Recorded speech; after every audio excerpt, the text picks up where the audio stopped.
मेरी सहेली अपने घर की तरफ जा रही थी और मैं अपने घर की तरफ। तभी रास्ते में मैंने अपने पिताजी को देखा।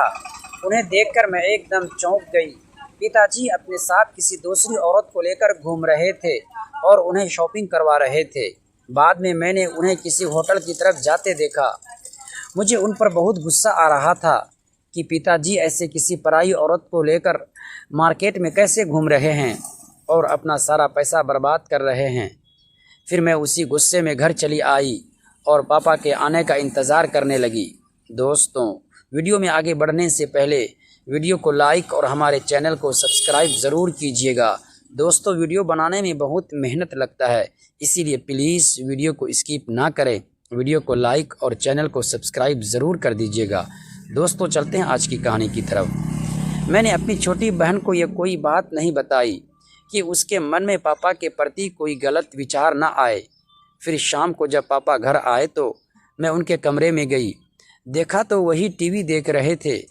मैंने उनसे पूछा, पापा, आप मार्केट में किस औरत के साथ घूम रहे थे? आपका ऐसा घूमना ठीक नहीं है। अभी कुछ समय पहले ही हमारी माँ की मृत्यु हुई है, लोग क्या सोचेंगे? पिताजी ने कहा, नहीं शालिनी, मुझे घूमना है, मुझे किसी की परवाह नहीं। उसके साथ घूमने में मुझे बहुत मज़ा आता है और मेरे लिए यही सही है। अब नहीं घूमा तो कब घूमूंगा? वो गुस्से में बोल रहे थे। मैंने उन्हें बहुत समझाया कि ऐसा मत करो, लेकिन वो नहीं मान रहे थे। मेरी बहुत कोशिशों के बाद उन्होंने कहा, ठीक है, उसके साथ नहीं घूमूंगा, लेकिन मेरी भी एक शर्त है। अगर तुम वो पूरी करोगी तो मैं उसके साथ रहना भी छोड़ दूंगा। मैंने कहा, हाँ बताइए, क्या शर्त है आपकी? तो पिताजी तुरंत बोले, जैसे मैं उसके साथ घूमता हूँ वैसे आज से तुम मेरे साथ घूमोगी और मेरी ज़रूरतों को भी पूरा करोगी। मैंने कहा, नहीं, ये नहीं हो सकता, मैं भला क्यों आपके साथ ऐसा करूं? तो पिताजी बोले, तो फिर ठीक है, मुझे मत समझाओ, मैं जो कर रहा हूं तुम मुझे मत टोको। फिर मैंने कहा, चलो ठीक है, शाम को सोच कर बताती हूँ। इतना कहकर मैं उनके कमरे से अपने कमरे में चली आई और बैठकर सोचने लगी। अब मुझे पूरी तरह समझ आ चुका था कि मेरे पिताजी मुझसे क्या चाहते हैं। उनकी कही हुई बातों को सोच कर मेरी टेंशन बहुत बढ़ गई थी। मैंने आज तक ये उम्मीद भी नहीं की थी कि मेरे पिताजी ऐसा सोच सकते हैं। मुझे तो लगा था कि पिताजी बहुत शरीफ हैं और माँ की मृत्यु के बाद वे हमारा अच्छे से ख्याल रखेंगे, हमारे बुरे वक्त में हमारा सहारा बनेंगे, लेकिन वह तो अभी से गलत रास्ते पर चल पड़े थे।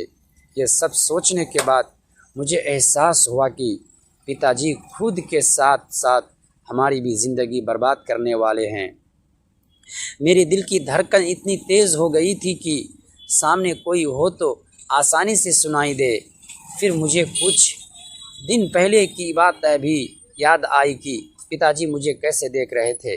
मैं उन्हें पूरी तरह समझ गई थी कि वे क्या करना चाहते हैं। मेरे पास बहुत बड़ी समस्या थी कि अब मैं क्या करूं। अगर मैं हाँ नहीं कहूँगी तो वह उस औरत के चक्कर में बर्बाद हो जाएगा और हमारी ज़िंदगी भी ख़राब हो जाएगी। मैं पिताजी को ये भी नहीं कह सकती थी कि वे मेरे साथ पति पत्नी की तरह रहें, क्योंकि दुनिया की नज़र में वे मेरे पिता हैं। फिर मेरे दिमाग में अचानक ख्याल आया कि शायद ये बात घर के अंदर ही रहेगी। इससे मेरी छोटी बहन की ज़िंदगी भी बचेगी और मेरा पिता भी सुधर जाएगा। यही सब सोचते सोचते मैं सो गई। फिर सुबह जब मैं उठी तो पिताजी के कमरे में चली गई। शुरू में मैंने उन्हें बहुत समझाया, लेकिन वो मेरी एक भी बात सुनने को तैयार नहीं थे।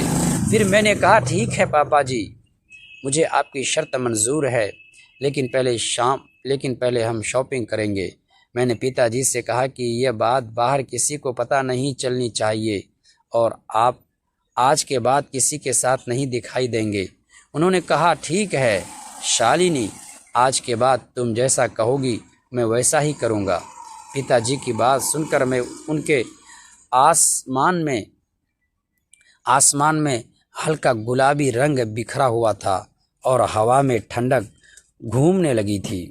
हम दोनों कुछ देर तक साथ चले, फिर गली के मोड़ पर आकर रुक गए।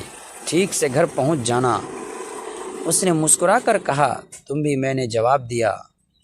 वो मुड़कर अपनी गली में चली गई और मैं अपनी राह। लेकिन उस दिन उसके चेहरे पर एक अजीब सी उदासी थी जो मुझे बार बार याद आ रही थी। मैं घर तो पहुंच गया पर मन कहीं और ही अटका हुआ था। रात को अचानक उसका फ़ोन आया। उसकी आवाज़ थोड़ी घबराई हुई थी। क्या तुम थोड़ी देर बात कर सकते हो? उसने धीमे से पूछा। तभी मुझे एहसास हुआ शायद वो कुछ कहना चाहती थी जो शाम को कह नहीं पाई। दोस्तों, अगली बार देखने के लिए प्लीज़ चैनल को सब्सक्राइब ज़रूर कर दीजिएगा।